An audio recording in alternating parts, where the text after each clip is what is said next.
கோத்தாபய ராஜபக்சவினுடைய பிரத்யேக செயலாளராக இருந்த சுகீஸ்வர பண்டாரவுக்கு பிணை வழங்குவதற்கு நீதிமன்றம் மறுத்திருக்கிறது. நேற்று அவருக்கான வழக்கு விசாரணைகள் கொழும்பு கோட்டை நீதவான் நீதிமன்றத்தில் இடம்பெற்றது. அப்போ நீதிபதி உத்தரவு பிறப்பித்திருக்கிறார். அவரை தொடர்ந்தும் விளக்கமறியலில் வைக்க சொல்லி, ஆளை வெளியிலேயே விடையலாது உள்ளுக்கே வச்சிருங்கன்னு சொல்லி இந்த மாதம் 30ஆம் தேதி வரை விளக்கமறியலில் வைக்க சொல்லி நீதிபதி உத்தரவு பிறப்பித்திருக்கிறார். உங்களுக்கு தெரியும், சுகீஸ்வர பண்டாரை கைது செய்து இப்போ கிட்டத்தட்ட 1 மாதமாக போகுது. ஏன் கைது செய்யப்பட்டவர் என்று சொன்னால், ஒரே நேரத்தில் 2 வேலை பார்த்தார், 2 வேலையிலேருந்து அவருக்கு சம்பளம் கிடைச்சது என்றதான் குற்றச்சாட்டு. ஆனால் நல்லா யோசிச்சு பார்த்தோம்னு சொன்னால், இதை விட பாரதூரமான குற்றச்சாட்டுகள், கொலை கேஸுகளோட சம்மந்தப்பட்ட ஆட்களுக்கே பிணை கிடைச்சிருக்குது. எப்படி இவைக்கெல்லாம் பிணை கிடைக்குதுன்னு சொல்லி ஆச்சரியப்படுற அளவுக்கு ஒரு சில ஆட்களுக்கு பிணையெல்லாம் கிடைச்சிருக்குது கடந்த காலங்களில். எனவே நீதிமன்றங்களோட நடவடிக்கைகளை நாங்கள் விமர்சனப்படுத்த முடியாது. இருந்தாலும் அப்படி நடந்தது உண்மைதானே. அப்படி இருக்கும்போது கோத்தாபய ராஜபக்சவினுடைய பிரத்யேக செயலாளர் 2 வேலை செய்தார் என்றதான் குற்றச்சாட்டு. அதில் வர காசு எல்லாத்தையும் எடுத்து அதில் கிடைக்கக்கூடிய எல்லா பெனிஃபிட்ஸையும் அனுபவிச்சார் என்று சொல்லி, அப்போ இதெல்லாம் ஒரு குற்றமாக தடுத்து வைக்கிற அளவுக்கு கேட்டிங்கன்னு சொன்னால், அதுக்கு பின்னால் வேறு சில காரணங்கள் இருப்பதாக சொல்லப்படுது.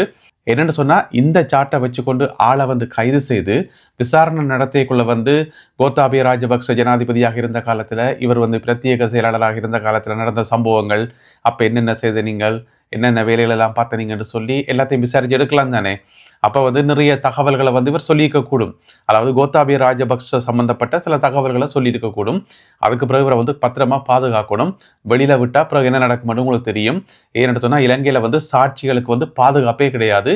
அதுலேயும் ராஜபக்ச குடும்பம் சம்பந்தப்பட்ட சாட்சிகளுக்கு பாதுகாப்பே கிடையாது.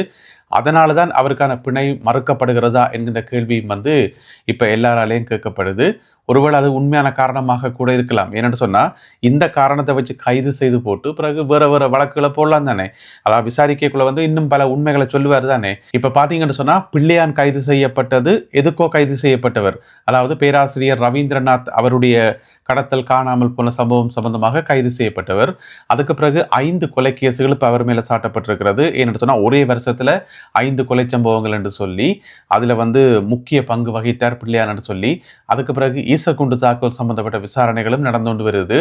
இப்போ கோத்தாபய ராஜபக்ச அவர்களுக்கு வெளிநாட்டு பயண தடை விதிக்கப்பட்டிருக்கிறது. எனவே எல்லாத்தையும் கூட்டி கழிச்சு பார்க்கக்குள்ள சுகீஸ்வர பண்டாரை இப்போதைக்கு வெளியில வரமாட்டார் போலாம் கிடக்குது. அப்படியே அவர் வெளியில வந்தாலும் அவருக்கு பாதுகாப்பு இருக்குமோன்றது மிகப்பெரிய சந்தேகமாக இருக்கிறது. முன்னாள் அமைச்சராக இருந்த சாந்த பண்டார அவருடைய மகன் கைது செய்யப்பட்டிருக்கின்றார். ஏன் கைது செய்யப்பட்டிருக்கார் என்று சொன்னா, ஒருத்தரை காசு கொடுத்ததை ஏமாத்திக்கார், காசு வாங்கி என்னமோ ஏமாத்திக்கார். ஆரை ஏமாத்தினு சொன்னால், ஒரு சீன நாட்டுக்காரர், சீன நாட்டு பிரஜையை முன்னாள் அமைச்சருடைய மகன் ஏமாத்தினார் என்று சொல்லி கைது செய்யப்பட்டு நேற்று நீதிமன்றத்தில் முற்படுத்தப்பட்டிருந்தவர் கொழும்பு கோட்டை நீதவான் நீதிமன்றத்தில். அதன் போது அவரை தொடர்ந்து விளக்கமறியலில் வச்சு விசாரிக்க சொல்லி நீதிபதி உத்தரவு பிறப்பித்திருக்கின்றார். எனவே முன்னாள் அமைச்சருடைய மகன் தானே, எனவே யாரையாவது ஏமாத்தணும், ஏதாவது மோசடி செய்யணும் என்று சொல்லி இருக்கும் போல இருக்குது. அதனால உள்நாட்டில் யாரும் கிடைக்கல போல இருக்கு. அப்போ சீனாக்காரரை பிடிச்ச ஏமாத்திக்கார். இப்போ விளக்கமறியலில் வைக்கப்பட்டுள்ளார். இந்திய மீனவர்கள் 9 பேர் கைது செய்யப்பட்டிருக்கின்றார்கள்.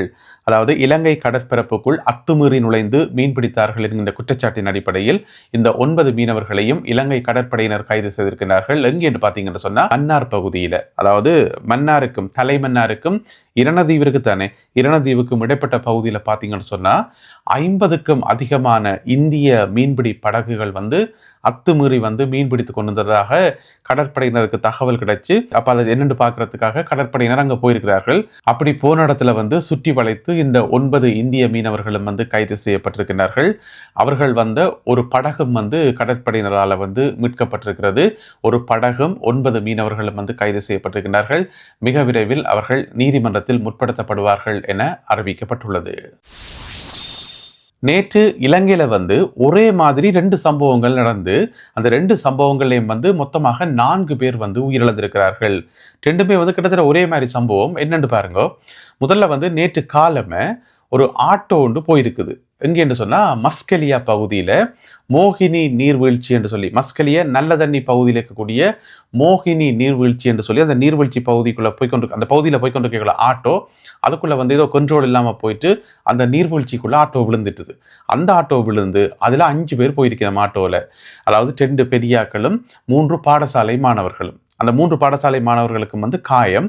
அந்த 2 பேருமே வந்து உயிரிழந்திருக்கிறார்கள். அதாவது ஆட்டோ சாரதியும் மற்றது அந்த பிள்ளைகளினுடைய தந்தையும் வந்து உயிரிழந்திருக்கின்றார்கள். காயமடைந்த 3 மாணவர்களும் வந்து மருத்துவமனையில் அனுமதிக்கப்பட்டிருக்கிறார்கள். நீண்ட நேரமாக அவர்களுக்கு சிகிச்சை வழங்கப்படல, சரியான சிகிச்சை வழங்கப்படல என்று சொல்லி அந்த பகுதி மக்கள் மற்றது பொதுமக்கள் உறவினர்கள் எல்லாரும் வந்து போராட்டம் நடத்தி ஒரு கொஞ்சம் முருகல் நிலை ஒன்று வந்து பிறகு அவர்கள் இப்பொழுது ஹட்டன் மருத்துவமனைக்கு வந்து மாற்றப்பட்டு அவர்களுக்கான சிகிச்சை வழங்கப்பட்டு கொண்டு வருகிறது. இதுல வந்து 2 பேர் உயிரிழந்திருக்கிறார்கள். இது முதலாவது சம்பவம். இது வந்து நேற்று காலம் நடந்த சம்பவம். பிறகு மற்ற சம்பவம் வந்து மத்தியானம் நடந்தது. அதாவது வந்து தெல்தெனிய என்று சொல்லி இடம் இருக்குத்தானே, அங்க பாத்தீங்கன்னு சொன்னா 5 பாடசாலை மாணவர்கள், அதுவும் ஒரு நீர்வீழ்ச்சி தான், நீர்வீழ்ச்சியை கிட்ட போயிட்டு செல்ஃபி எடுக்கிறதுக்காக போயிருக்கணும். போன இடத்துல வந்து 2 பேர் தவறி விழுந்து நீர்வீழ்ச்சிக்குள்ள விழுந்து உயிரிழந்திருக்கின்றார்கள். 13 வயசும் 15 வயசும் மாணவர்கள், பாடசாலை மாணவர்கள் பள்ளிக்கூடம் முடிஞ்சு வீட்டை போய் கொண்டிருக்கைக்குள்ள போயிட்டு அதில் போய் செல்ஃபி எடுப்போம் என்று போட்டு போயிருக்கணும். போன இடத்துல வந்து தவறி விழுந்திருக்கணும். எனவே இங்க ஒரு நீர்வீழ்ச்சி, காலம் ஒரு நீர்வீழ்ச்சி, பிறகு மத்தியானம் ஒரு நீர்வீழ்ச்சி, 2லேயும் வந்து 2 பேர் உயிரிழந்து மொத்தமாக 4 பேர் உயிரிழந்திருக்கின்றார்கள். எனவே இந்த செல்ஃபி எடுக்க போயிட்டு உயிரிழப்பவர்களுடைய எண்ணிக்கை வந்து எப்போ பார்த்தாலும் அது நடந்து கொண்டு தான் இருக்குது. தொடர்ந்து ட்ரெயின்ல போகைக்குள்ள செல்ஃபி எடுத்து தவறி விழுந்து உயிரிழக்கினம், ஆத்துல குளத்துல அங்க செல்ஃபி எடுக்க போயிட்டு அங்க மூழ்கி உயிரிழக்கினம், பிறகு பார்த்தா நீர்வீழ்ச்சிக்குள்ள வந்து விழினம் என்று சொல்லிக்குள்ள வந்து இப்போ எங்களுக்கு செல்ஃபி முக்கியமா, எங்களோட உயிர் முக்கியமா? மலேசியாவில் இலங்கையைச் சேர்ந்த 7 பேர் கைது செய்யப்பட்டிருப்பதாக தகவல் ஒன்று வெளியாகி இருக்கிறது. என்ன நடந்திருக்குன்னு சொன்னா, இலங்கையைச் சேர்ந்த ஒருத்தர் வந்து மலேசியால ஒரு ரெஸ்டாரண்ட் வச்சுக்காராம். சிங்கள ஆள் தான் ரெஸ்டாரண்ட் வச்சுக்காராம்.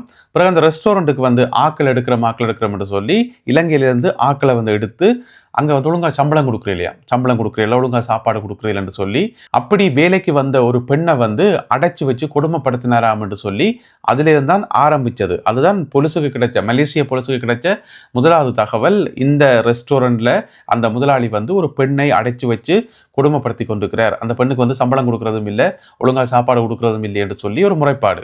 அப்போ அதை விசாரிக்க போயிருக்கிறார்கள் மலேசிய போலீசார். போன இடத்துல பார்த்தீங்கன்னு சொன்னால் தனியாக அந்த பெண் மட்டும் இல்லாமல் இன்னும் ஒரு 5 பேர், அவர்களும் வந்து ஒழுங்காக விசா இல்லை, ஒருத்தருக்கும் விசா இல்லையா, வேலைகள் எல்லாம் இந்த மாதிரி தான் சம்பளம் இல்லாமல் வச்சு அந்த வேலை கண்டு கூப்பிட்டுட்டு அவர்களுக்கு ஒழுங்கான சம்பளம் கொடுக்காம வச்சு கொடுமைப்படுத்தினார் என்று சொல்லி கடைசியாக அந்த கடை உரிமையாளர், அந்த ரெஸ்டாரண்ட் உரிமையாளர் வந்து கைது செய்யப்பட்டிருக்கின்றார்.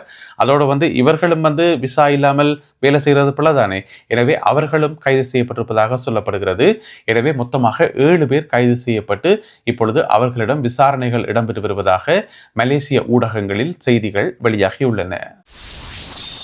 செம்மணி மனித புதைகுழி அமைந்திருக்கின்ற பகுதிக்கு நேற்று ஐரோப்பிய ஒன்றிய பிரதிநிதிகள் போயிருக்கின்றார்கள். போய் அந்த இடமெல்லாம் பார்த்து என்னென்ன விஷயங்கள் எல்லாம் நடக்குது, எத்தனை எலும்புக்கூடுகள் எல்லாம் மீட்கப்பட்டிருக்கு, இந்த மாதிரியான விஷயங்களை வந்து பார்த்திருக்கிறார்கள். அதோட அங்கே இருந்த பொதுமக்கள், உறவினர்கள் எல்லோரையும் சந்தித்து குறை நிறைகளை வந்து கேட்டிருக்கிறார்கள் ஐரோப்பிய ஒன்றிய பிரதிநிதிகள். இது வந்து நிறைய ஊடகங்களில் வந்து மிக முக்கியமான செய்தியாக, பெரிய தலைப்புச் செய்தியாகலாம் போடப்பட்டிருக்குது. செம்மணிக்கு வந்துட்டார்கள் ஐரோப்பிய ஒன்றிய பிரதிநிதிகள் என்று சொல்லி. ஆனால் இவர்கள் வந்து என்ன பிரயோசனம்ன்றது அடுத்த ஒரு மிக முக்கியமான கேள்வி. நாங்கள் பெரிய எதிர்பார்ப்பாக இருப்போம், ஐரோப்பிய ஒன்றியத்திலேருந்தே வந்துட்டார்கள், எல்லாம் பார்த்துட்டார்கள், அவர்களுக்கு எல்லாம் தெரிஞ்சிட்டுது, இனி ஏதோ நடக்க போதாக்கும் என்று சொல்லி மக்கள் வந்து பொதுவான ஒரு எதிர்பார்ப்பில் தான் இருப்பார்கள். மக்களுக்கு ஒரு நம்பிக்கையும் பெறும். ஆனால் கடைசியில் யோசிச்சு பார்த்தோம்னு சொன்னால் ஒரு ஏமாற்றமாக தான் இருக்கும், ஒரு பிரயோசனமும் இல்லை. யாழ்ப்பாணத்தில் வந்து நல்லபடியாலாம் பார்த்துட்டு பிறகு கொழும்புக்கு போன பிறகு அதை மறந்துட்டு தங்கட வேலையில் பயங்கர பிஸியாக இருப்பினோம். இப்போ அதை ஞாபகம் வச்சு என்ன தான் செய்ய போயினோம்? அரசாங்கத்துக்கு ஏதாவது அழுத்தம் கொடுப்பினோமா, அல்லது ஏதாவது சர்வதேச விசாரணைகள் நடக்குமா? ஒன்றுமே நடக்காது. கடைசியில் வந்து எல்லா இடம் சுற்றி போட்டு கடைசியில் வந்து இலங்கை அரசாங்கம் சொல்லும், நாங்கள் உள்நாட்டு பொறிமுறை கூடாக நாங்கள் விசாரிக்கின்றோம், இதனை விசாரிப்பதற்கு நாங்கள் குழுக்கள் அமைத்திருக்கின்றோம், விசாரணை உள்நாட்டு விசாரணை இடம்பெறும் என்று சொல்லி அதோட முடிஞ்சிடும். அப்போ ஐக்கிய நாடுகள் சபையிலிருந்து வந்து பார்த்தாலும் சரிதான், ஐரோப்பிய ஒன்றியத்திலிருந்து வந்து பார்த்தாலும் சரிதான், எங்கிருந்து வந்து பார்த்தாலும் சரிதான், ஒரு பிரயோசனமும் இல்லை. மக்கள் தங்களுடைய குறை நிறைகளை சொல்லி ஒரு ஆறுதல் படலாமே ஒழிய மற்றபடி இதில் வந்து ஆச்சரியப்பட்டு ஐயோ வந்து பார்த்துட்டார்கள், இனி ஏதோ நடக்க போது போராடக்கு, அழுத்தம் எல்லாம் கொடுக்க போய் நம்ம போராடக்கு என்று சொல்லி அப்படி யாருமே எதிர்பார்க்க வேண்டாம். ஏன்னு சொன்னால் ஒன்றுமே நடக்காது, கடைசியில் ஒன்றுமே நடக்காது. 2 நாளில் வந்து இந்த செய்தியே காணாமல் போயிடும். அப்படி இருக்குது இல்லாமல். எனவே வந்தார்கள், பார்த்தார்கள், போனார்கள், அப்படித்தான் நாங்கள் அதை விளங்கிக் கொள்ளணுமே தவிர, அப்படித்தான் நாங்கள் அதை எடுத்துக்கொள்ளணுமே தவிர மற்றபடி எந்த ஒரு எதிர்பார்ப்பையும் வைக்கிறது வந்து ஏமாற்றத்திலாம் போய் முடியும். இந்த காணொலியில் பகிர்ந்து கொள்ளப்பட்ட செய்திகள், தகவல்கள் தொடர்பான உங்களுடைய கருத்துக்களை மறக்காமல் கீழே எழுதுங்கள். மீண்டும் சந்திப்போம் உறவுகளே. நன்றி, வணக்கம்.